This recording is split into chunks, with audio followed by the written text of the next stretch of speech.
여러분들 일어서셔서 함께 한 절씩 교독하도록 하고 마지막 7절은 함께 읽도록 하겠습니다. 이스라엘 자손들로 말미암아 여리고는 굳게 닫혔고 출입하는 자가 없더라.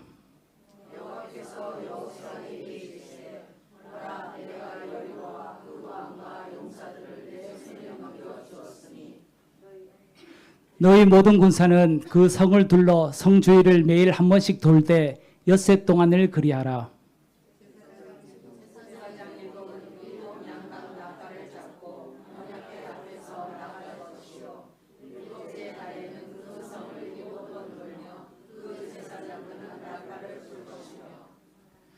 제사장들이 양각 나팔을 길게 불어 그 나팔 소리가 너에게 들릴 때에는 백성은 다 소리로 외쳐 부를 것이라. 그리하면 그 성벽이 무너져 내리리니.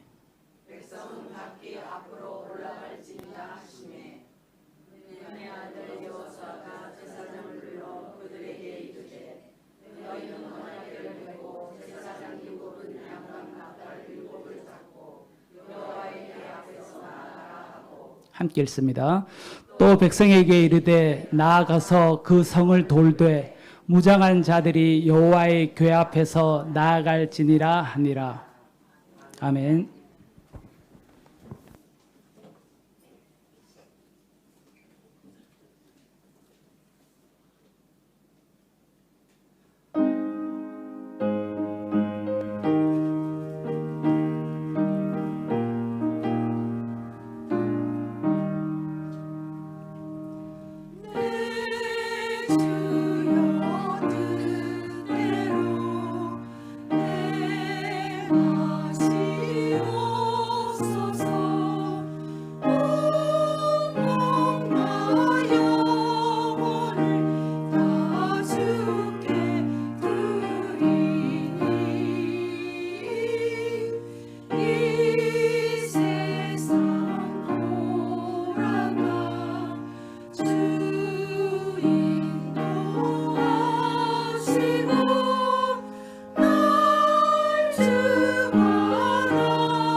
귀한 찬양 감사드립니다.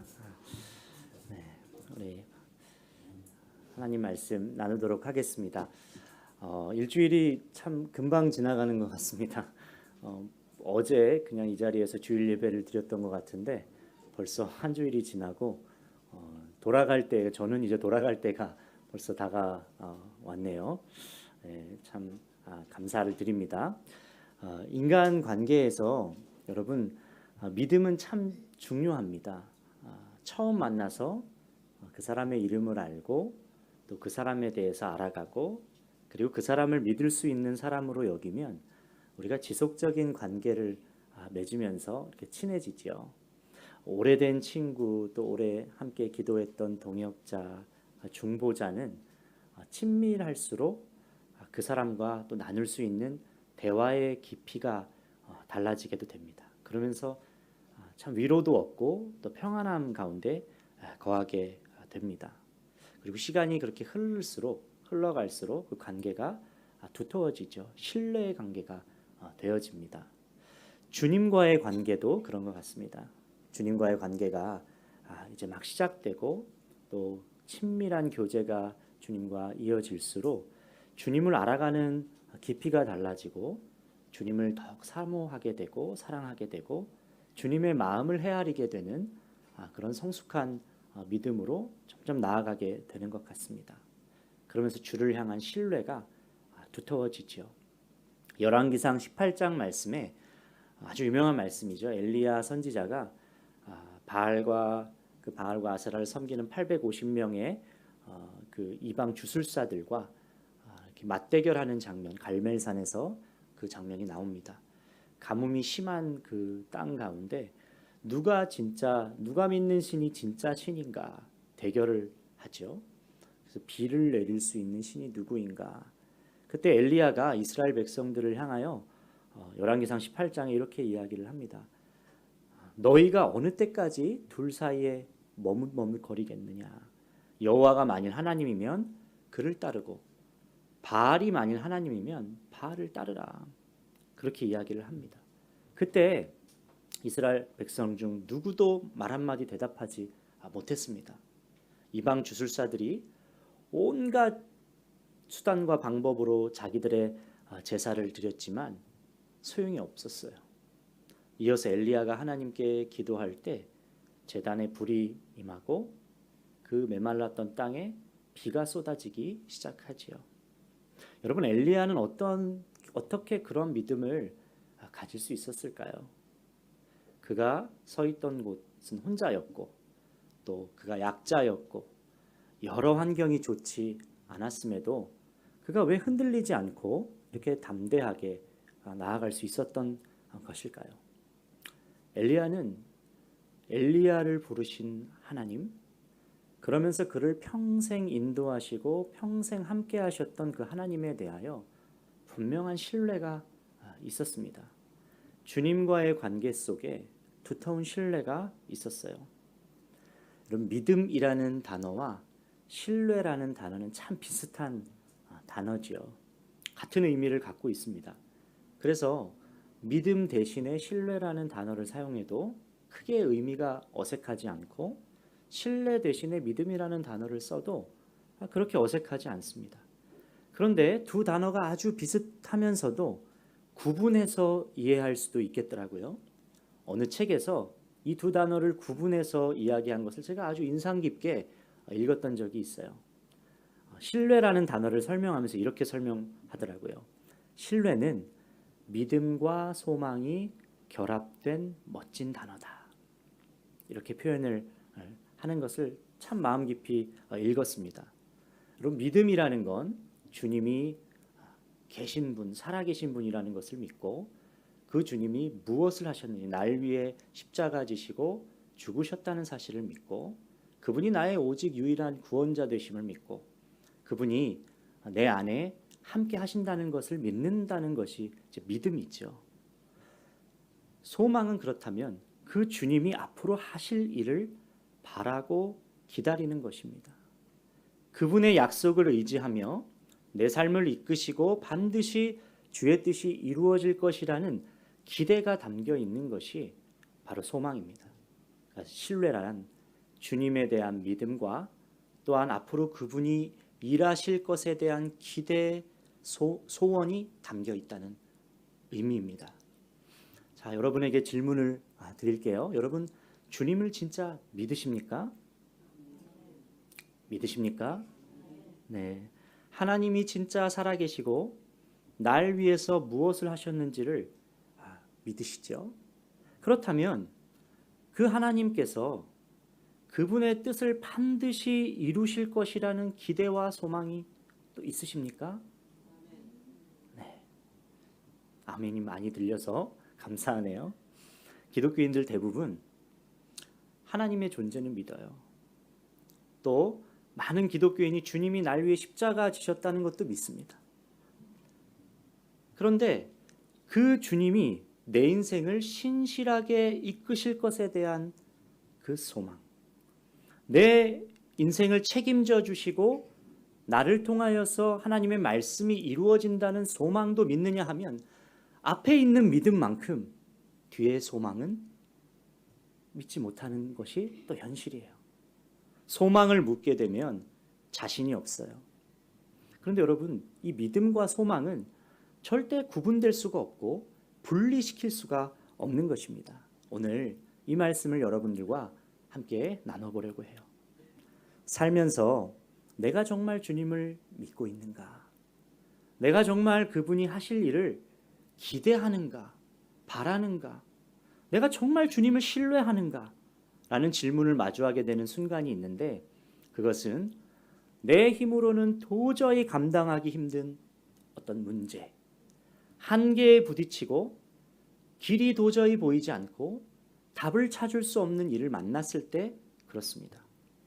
넘어서기 어려운 장벽 앞에 서 있는 것 같을 때 이런 생각, 질문을 하게 되죠. 도대체 왜 나에게 이런 일이 생기는 것일까? 왜 난 이런 문제를 만나게 하신 걸까? 여러분, 만약 내가 넘을 만한 문제고 상황이 긍정적인 방향으로 이미 흘러가고 있다면 우리는 이렇게 생각해요. 잘 될 거라고, 걱정 없을 거라고, 괜찮을 거라고, 그렇게 반응하는 것이 너무나도 자연스럽습니다. 그런데 거대한 벽이 놓였을 때는 그렇지 않다는 거예요. 여러분, 근데 그거 아십니까? 큰 벽, 거대한 벽이 주는 유익이 있어요. 인도 최고 대학인 푸네 대학 총장이자 또 국제적인 경제학자인 나렌드라 자다브라는 분은 불가촉 천민으로 인도에서 태어났습니다. 인도는 카스트 제도로 아주 엄격한 계급 사회로 이루어져 있죠. 그 불가촉 천민은 가장 최하층의 계급이에요. 힌두교에서 그 불가촉 천민들은 어떤 전생에 악한 짓을 했기 때문에 그 운명을 그대로 받아들여야 된다고 생각을 했어요. 수천 년 동안 종교화되고 내려오면서 이런 운명론적인 결박이 인도인들을 사로잡고 있습니다. 불가촉 천민은 자기가 걸어갔던 그 발자국을 지우기 위해서, 그 더럽기 때문에 항상 빗자루를 가지고 다녀야 했고, 또 같이 함께 물을 마실 수도, 공동 우물에서 물을 마실 수도 없었어요. 그러니까 인격체로서 존중받지 못한 것이죠. 이 나렌드라 자다브는 이런 결박에 저항했습니다. 나는 불가촉 천민으로 태어났다. 그것은 내 힘으로는 어떻게 할 수 없는 일이다. 그러나 치욕과 모욕 속에서 살기를 거부하는 것은 내 힘으로 할 수 있는 일이다.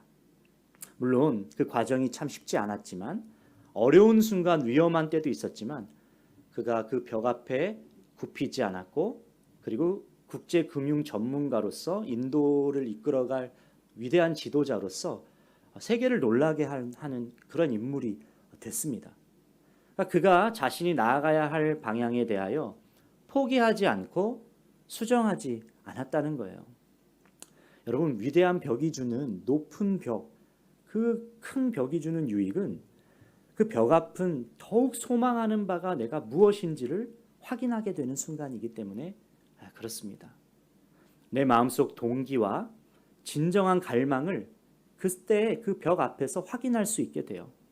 그렇기 때문에 큰 벽이 주는 유익은 인생의 방향이 분명하게 결정되는 것입니다.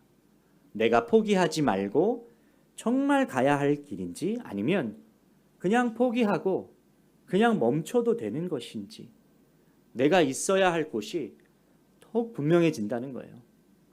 우리는 열심히 목표를 향해 달려갔는데 혼자서 해결하기 어려운 그런 벽을 만나기도 하고, 또 인도하심이라고 믿고 말씀 따라왔는데 내가 통제할 수 없는 그런 현실의 문제를 만나기도 합니다. 그래서 낙심하고 절망하기도 하지만, 그때 내가 정말 그 일을 하려는 동기가 더 분명해지고 내가 소원하는 바람이 분명해지고 그렇기 때문에 내가 있어야 할 방향이 턱 명확해진다는 거예요. 오늘 본문의 여리고성 앞에 서 있는 그 이스라엘은 지난주 말씀에 이어서 지난주 요단강을 건너고 난 다음에 이제 본격적인 가나안을 차지하기 위한 전진을 시작했는데 처음 만난 성이에요. 여리고성. 그 여리고성은 난공불락의 성이었습니다. 고고학자들이 이 여리고성의 모습이 어땠는지 발견한 적이 있는데 약 5m 정도 높이 되는 성벽 위에 또 한 7m 정도 되는 흙을 그 위에 이렇게 발라놓았다고, 진흙을 돌 위에 올려놨다고 그래요. 그러니까 높이만 해도 10m가 넘는 그런 성인 것입니다. 그리고 성벽 뒤로는 제방이 쌓여져 있고 그 제방 위에도 흙이 쌓여져 있었어요. 그러니까 이중벽과 같은 그런 견고한 성인 거예요. 그런 여리고성 앞에 이스라엘이 서 있는 것입니다. 전에는 본 적도 없는 높이의 성벽 앞에서 한없이 작은 이들이 지금 서 있는 거예요. 어땠을까요? 광야에서 그 평지만 보다가 그 여리고성을 처음 딱 마주했을 때 그들이 느꼈던 압박감과 그 거대함은 말로 표현하지 못했을 겁니다. 우리가 시골에서만 살다가 도시의 상경에서 그 높은 건물만 봐도 주눅이 들고 이제 그런데 그 견고한 성을 눈앞에서 마주했다고 하면 그 싸울 대상이라고 하면 그게 참 만만치 않은 것이죠. 전에 본 적 없는 높이의 성벽 앞에서 한없이 작은 존재로 느껴졌을 거예요.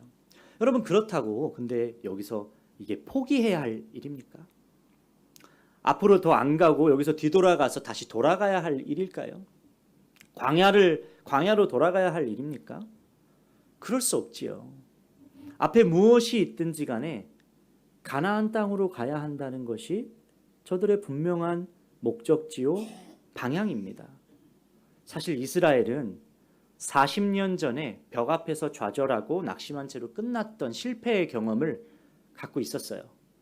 그때 애굽을 나와 홍해를 건너서 광야에서 12정탐꾼이 가나안을 정탐했을 때 10정탐꾼들은 돌아와서 부정적인 보고를 하죠. 그들은 안악자손 기골이 장대합니다. 우리는 그들이 봤을 때는 메뚜기와 같습니다. 그렇게 보고를 하고 그 보고를 들은 회중들이 다 좌절하고 통곡했어요. 애곡했습니다. 차라리 우리가 애굽을 떠나지 말걸. 그런 고백을 했어요. 그 결과가 어땠습니까? 40일을 하루를 1년으로 삼아서 40년의 광야 생활을 그 다음부터 하게 된 거예요. 여러분 그 40년 동안 다루었던 이야기인데 지금 그들이 여리고성을 앞두고 또 과거로 돌아가야 되겠습니까? 아니죠. 너무 분명하죠. 성도 견고하고 그 안에 있는 사람들도 강한 사람들이지만 이스라엘은 이번에 피하지 않았어요. 여러분 이번 전쟁을 보면 참 이상한 것 투성이에요. 과연 이스라엘은 전쟁할 줄은 알았을까? 전 참 궁금하더라고요. 무엇을 들고 싸웠을까? 무기는 변변했을까? 아니 전쟁하려면 전술이라는 게 있어야 되는데 뭐 전술이라는 게 있었을까? 뭐 싸움도 해본 사람이 잘하는 거 아닙니까? 선제 공격도 해봐야 아는 건데 뭐 준비된 게 하나도 없어요. 1절 말씀을 보니까 이스라엘 자손들로 말미암아 여리고는 굳게 닫혔고 출입하는 자가 없다 그랬어요. 그러니까 상대는 문을 걸어 잠그고 꼼짝하지 않는 거예요. 시간이 흐르면 흐를수록 여리고에게 유리한 것이죠. 숨이 탁 막히는 상황이죠. 그런데 이스라엘은 거기서 흔들리지 않았습니다. 믿음이 있었어요. 주님이 함께 하시고 계시기 때문에 반드시 주가 역사하실 것이라는 신뢰가 있었습니다. 2절 말씀이죠. 여호와께서 여호수아에게 이르시되 보라 내가 여리고와 그 왕과 용사들을 내 손에 넘겨 주었으니. 말씀 그대로 믿었어요. 참 놀라운 말씀을 하시죠. 싸우기도 전인데 내 손에 넘겨주었다. 여러분 이게 무슨 말입니까? 이 싸움은 너가 하는 싸움이 아니야. 내가 하는 싸움이야. 내 싸움이야. 야, 이 싸움은 내가 이기는 싸움이야. 내가 주도권을 갖고 있고 내가 주관한 싸움이야. 그러니까 내가 너한테 넘겨줄게. 이 말을 하고 있는 것이죠. 그러니까 여러분 기억하셔야 돼요. 길이 막혀 있고 성벽 앞에서 내 힘과 영역을 벗어난 일이 벌어지고 있을 때, 그런데 주님의 말씀이 나에게 있을 때 반드시 그 길로 가야 하는 상황이라고 한다면 기억해야 됩니다. 아, 이건 주가 반드시 역사할 일이구나. 주님이 하실 일이구나. 이건 주님이 하실 싸움이고 반드시 주님이 길을 열어주시고 반드시 그 앞에 성벽을 무너뜨리시겠구나. 나는 그 일에 동참하기만 하면 되는 거구나. 그 말씀이 내 손에 넘겨주었으니, 내 손에 넘겨주었으니. 여호수아와 이스라엘은 도대체 어떤 방법으로 하나님께서 하실지는 모르지만 반드시 여리고를 지나가게 하실 것이라는 기대와 소망이 있었어요. 그래서 민망할 정도로 터무니없는 방법을 주님이 말씀하셨는데 그렇게 그대로 합니다. 싸울 수 있는 군사들이 매일 한 바퀴씩 6일을 돌고, 그리고 마지막 7일째는 성을 7바퀴 돌고 양각 나팔을 크게 불어라, 환호성을 질러라. 이게 하나님 말씀하신 방법이에요. 도저히 전쟁에서 적합한 방법이 아니에요. 상식을 벗어나는 일이에요. 그런데 이스라엘이 그대로 했어요. 하나님을 신뢰했기 때문에 그대로 순종했어요. 여러분, 순종이야말로 하나님을 신뢰하는 자의 마땅한 반응이에요. 하나님의 사랑과 은혜를 받은 사람들은 무수히 많습니다. 십자가의 사랑은 모든 인류를 위하여 허락하신 사랑이에요. 그 사랑을 받은, 그 사랑의 은혜를 누리는, 복음을 받아들인 사람도 많습니다. 그런데 그 하나님을 신뢰하고 신뢰함으로 순종하는 자녀는 너무나도 안타깝게 그보다 훨씬 적어요. 저는 치바영광교회 모든 우리 교우분들이 그러한 사람 되기를, 주를 신뢰함으로 순종하기를 기뻐하는 자녀 되기를 주의 이름으로 간절히 축복합니다. 여러분, 첫째 날 여리고성을 한 바퀴 돌았어요. 성을 돌면서 여호수아는 아무 말도 하지 못하도록 했어요. 왜 이러고 있는 걸까? 이게 뭘까? 뭐 안 될 거야. 이게 지금 뭐 하는 짓일까? 이런 부정적인 말, 믿음 없는 말을 할 수가 없었어요. 오로지 침묵으로 하루를, 이틀을, 사흘을, 그렇게 6일을 돌았어요. 그 모습 보고 있는 여리고성 사람들도 참 당황스러웠겠죠. 침묵의 때는요, 우리에게 선택을 요구하는 순간이에요.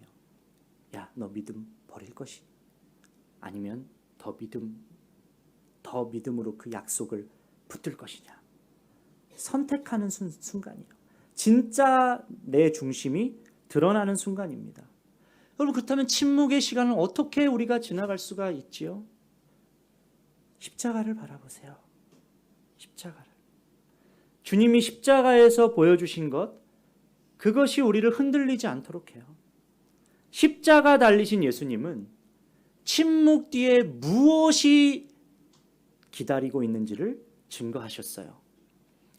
여러분 아십니까? 주님이 십자가 지실 때 침묵으로 일관하셨다는 것.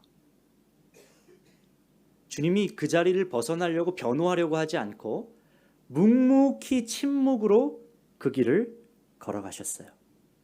자신을 변호하거나 피하지 않으셨어요. 그리고 십자가에서 침묵하시며 죽으셨어요. 그렇게 죽으셨어요. 그런데 그것이 주님의 실패였습니까? 십자가 죽음 뒤에 부활의 생명이 있었죠. 사망 권세를 꺾으시고 부활 승리하신 것이 나타나게 됐지요. 소망이 무너지고 절망 속에 있는 그때를 이기는 지혜가 바로 하나님의 말씀 속에 담겨 있어요. 어두운 밤 침묵의 때 십자가를 바라보는 것과 함께 주의 말씀을 열어보셔야 돼요. 약속의 말씀을 펼쳐봐야 돼요. 호세아서 6장 2절 말씀에 여호와께서 이틀 후에 우리를 살리시며 셋째 날에 우리를 일으키시리라. 우리가 그의 앞에서 살리라. 십자가 사건을 말씀하고 있는 것이죠.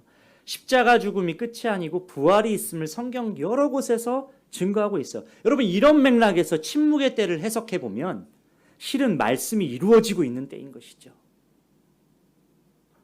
보이지 않고 들리지 않는다고 해서 끝이 아닌 것이죠.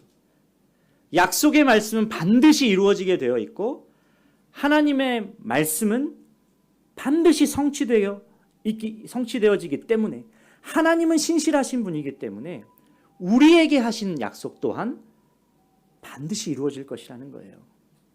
십자가의 죽음과 부활이 그것을 증거하고 있어요. 역사상 가장 고요하고 가장 소망이 끊기고 절망과 같은 순간이라고 한다면, 가장 어두운 때라고 한다면 예수 그리스도가 죽으시고 그 후에 부활하시기 전까지의 그 시간, 그때가 아닐까요?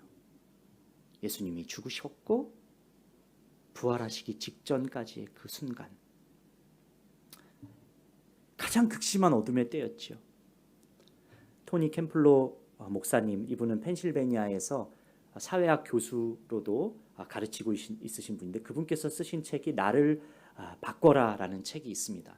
거기서 그분이 평생 잊지 못하는 한 설교, 명설교를 소개하고 있는데, 어느 집회에 참여를 했다가 나이가 지긋이 드신 흑인 목사님께서 그날 설교자셨는데 한 문장을 거듭 반복하면서 거의 1시간 동안 그 한 문장만 그렇게 외쳤대요. 설교의 서문이 이랬습니다. 그날은 금요일이었습니다. 금요일에 나의 주님은 십자가에 달려 죽으셨습니다. 하지만 그건 금요일이었기 때문입니다. 일요일은 옵니다. 그날은 금요일이었습니다. 아마 그 고난주간 설교를 하셨던 것 같아요. 예수님의 죽음과 부활 그 설교를. 마리아가 눈이 빠지도록 울고 있었습니다. 제자들은 목자를 잃은 양들처럼 사방으로 흩어졌습니다. 그러나 아직 금요일밖에 되지 않았습니다. 일요일이 오고 있었습니다. It's Friday, but Sunday is coming. It's Friday, but Sunday is coming. 이 한 문장을 계속 반복하면서 설교를 하는데 집회에 모인 모든 이들이 아멘으로 화답하고 할렐루야를 외치며 하나님의 임재가 가득한 그 예배가 되었다는 거예요. 여러분, 사랑하는 여러분, 어두침침한 침묵의 금요일을 살고 계십니까? 마치 여리고성 앞에서 6일 동안의 침묵의 그 기간을 살아가고 계십니까? 기억하세요. 일요일이 옵니다. 오늘이 일요일이잖아요. 반드시 일요일은 와요. 여리고성을 돌던 마지막 7째 날 7바퀴를 돌고 제사장들이 승리를 상징하는 그 양각 나팔을 크게 불었을 때, 그 조용했던, 그 침묵했던 이스라엘 백성들이 온통 함성을 질렀을 때 견고한 그 여리고성이 와르르르 와장창창 무너졌어요. 도저히 어려운 현실의 견고한 벽, 여러분에게 어떤 것이 있으십니까? 우리 삶에는 다양한 이름의 여리고성이라는 이름의 그 현실의 벽이 있습니다. 영혼 구원이라는 벽, 또 지침, 부침이라는 그 벽, 미움이라는 견고한 여리고성, 또 우울과 마음의 병이라는 여리고성, 열등감이라는 이름의 여리고성, 수많은 여리고성이 우리 앞에 있지요. 여러분, 견고한 벽을 무너뜨리는 그 비결은 다 똑같습니다. 각자 다른 이름의 여리고성이지만 그것을 무너뜨리는 비결은 똑같아요. 내 힘과 내 능이 아니에요. 그저 말씀을 믿고 신뢰함으로 걸어가면 주님이 직접 무너뜨려 주시는 은혜를 우리가 경험하게 되는 것이죠. 첫째 날은 아무 변화가 없을 수도 있어요. 둘째 날, 셋째 날, 넷째 날, 다섯째 날, 여섯째 날까지 고요한 날이에요. 침묵일 수 있어요. 여전히 그 문제는 내 눈앞에 그대로 있어요. 하나도 모양도 변하지 않고 그대로 그 형태 그대로 있어요. 똑같이 있어요. 그런데 일곱째 날이 오면 고요함이 승리의 함성으로 바뀌고 그 견고하던 여리고성이 와르르 무너지는 날이, 그토록 소망하는 때가 이루어지는 순간이 반드시 올 것입니다. 십자가를 보세요. 십자가가 그것을 증거하고 있습니다. 죽음 후에 부활의 영광으로 증거하셨어요. 빛이 임하고 영원한 소망을 주신 날로 기쁨과 은혜, 감격과 언약이 성취되는 순간으로 우리에게 확증해 주셨어요. 그러니 믿고 기다릴 수 있는 것이죠. 우리에게는 소망이 무너질 이유가 없는 것이죠. 주님이 우리의 영원한 소망이 먼저 되어주셨기 때문에. 히브리서 10장 23절에 우리에게 약속하신 분은 신실하시니 우리는 흔들리지 말고 우리가 고백하는 그 소망을 굳게 지킵시다 라고 말씀하고 있습니다. 제가 올 3월에 병원에서 세례식을 했던 적이 있습니다. 저희 성도, 저희 청년의 어머님 세례를 해드린 적이 있는데, 작년부터 그 어머님이 암투병을 하셨는데 전이가 돼서 상황이 정말 어렵게 흘러가고 있었어요. 어머님은 예수님을 영접하지 않으셨고 그 가정에는 그 청년 혼자 유일하게 신앙생활을 초등학교 때부터, 친구 손에 이끌려서 초등학교 때부터 신앙생활을 한 거예요. 가족 구원을 위한 기도가 얼마나 간절했겠습니까? 그리고 어머님이 그렇게 이제 하나님 품에 안길 날을 기다리고 있는 그런 순간이니까 얼마나 애틋했겠어요. 근데 도저히 마음이 열리지가 않는 거예요. 계속 전했지만 그 딸아이가 전하는 복음에 하나님께서 문을 두드려도 노크해도 열질 않으시는 거예요. 그때마다 거부하시고 거절하셨다는 거예요. 근데 그렇다고 포기해야 할 일입니까? 너무 가야 할 길이 분명한 일인 것이죠. 멈출 일이 아니잖아요. 계속 기도하며 기회를 보고 주님이 일하실 순간을 계속 끝까지 붙들면서 기도했어요. 지난 3월 30일 날 오전에 청년에게 연락이 왔어요. 목사님 오셔서 지금 세례해 주실 수 있겠냐고, 복음 증거해 주실 수 있겠냐고, 어머님의 마음이 조금씩 바뀌시는 것 같다고, 지금 빨리 와주실 수 있겠냐고. 그 담당 전도사님과 함께 병원으로 갔어요. 건강이 워낙 좋지 않으셔서 뭐 오랜 시간 병실 밖으로 나오실 수도 사실 없는 상황이어서 뭐 여러 가지 환경이 맞아 떨어져야 가능한 일이에요. 지금 한국도 코로나 때문에, 코로나 이후로는 병실에 들어갈 수가 없습니다. 환자 면회가 되지가 않아요.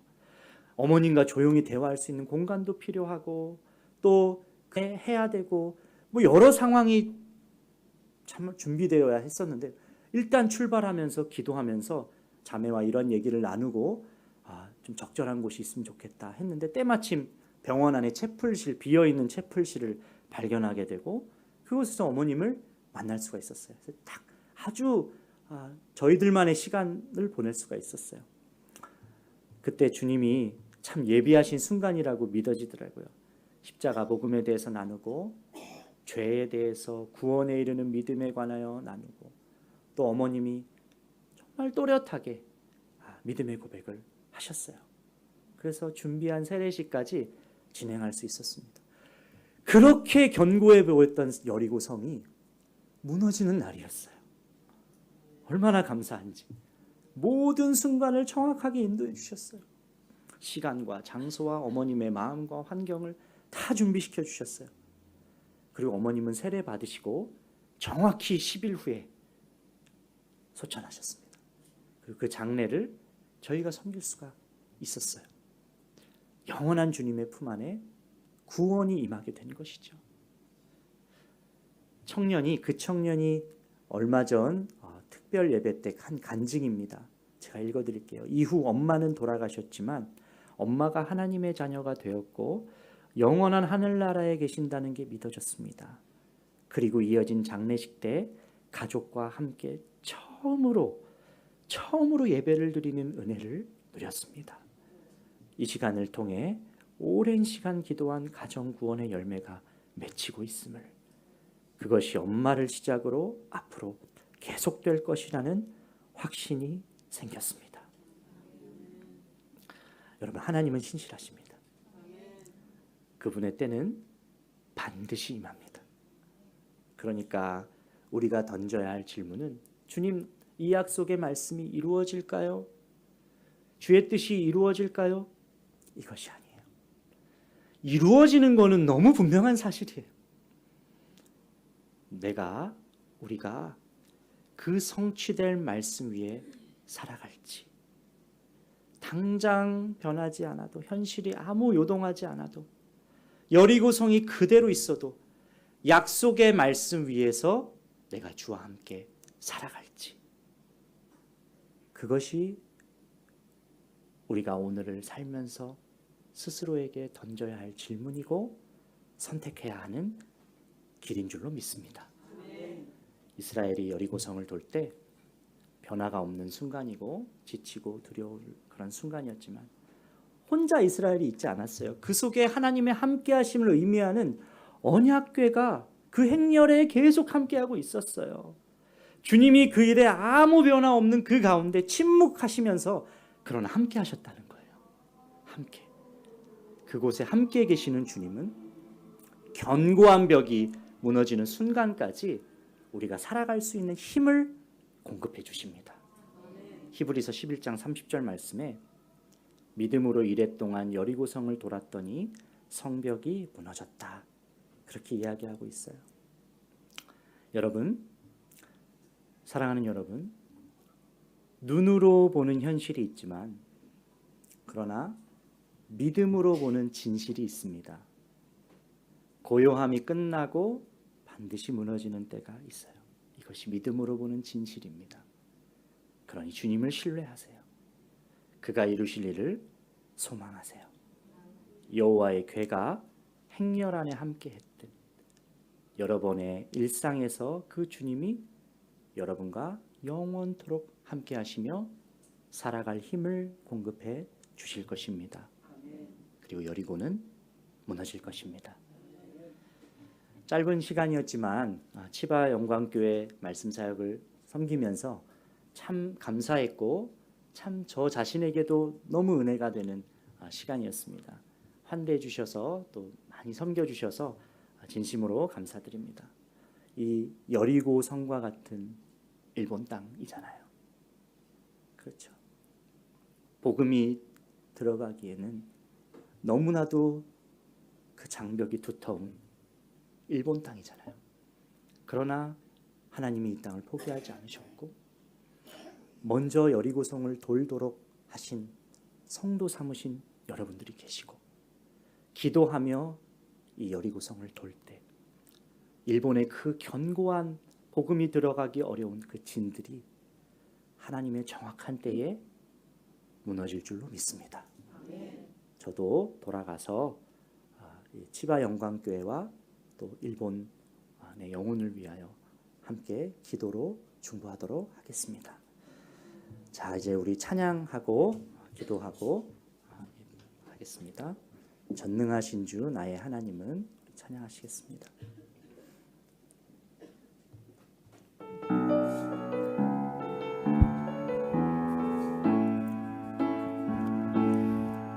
전능하신 나의 주 하나님은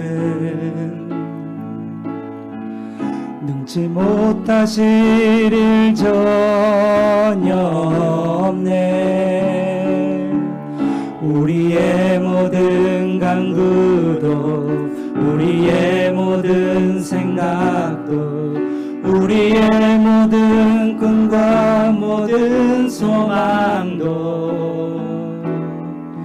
신실하신 나의 주 하나님은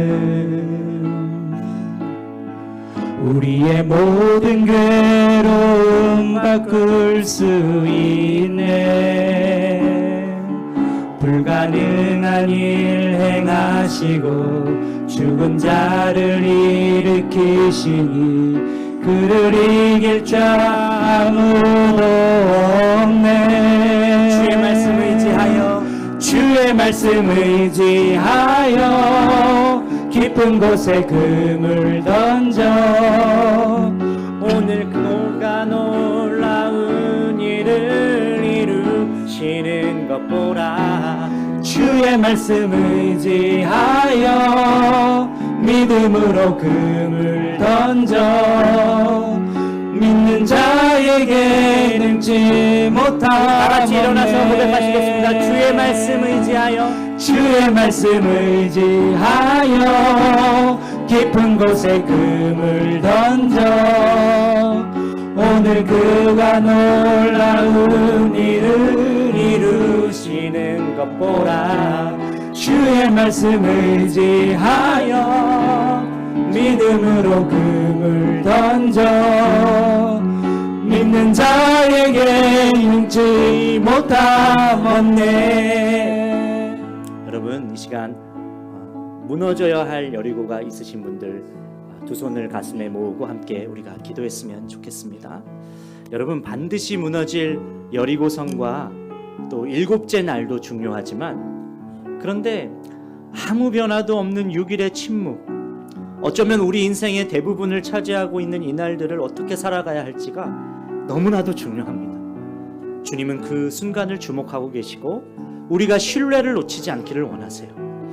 무너질 것 같지 않은 큰 문제, 큰 벽이 있지만 그러나 진실이 있어요. 바로 그 가운데 계신 주 예수 그리스도께서 진실이십니다.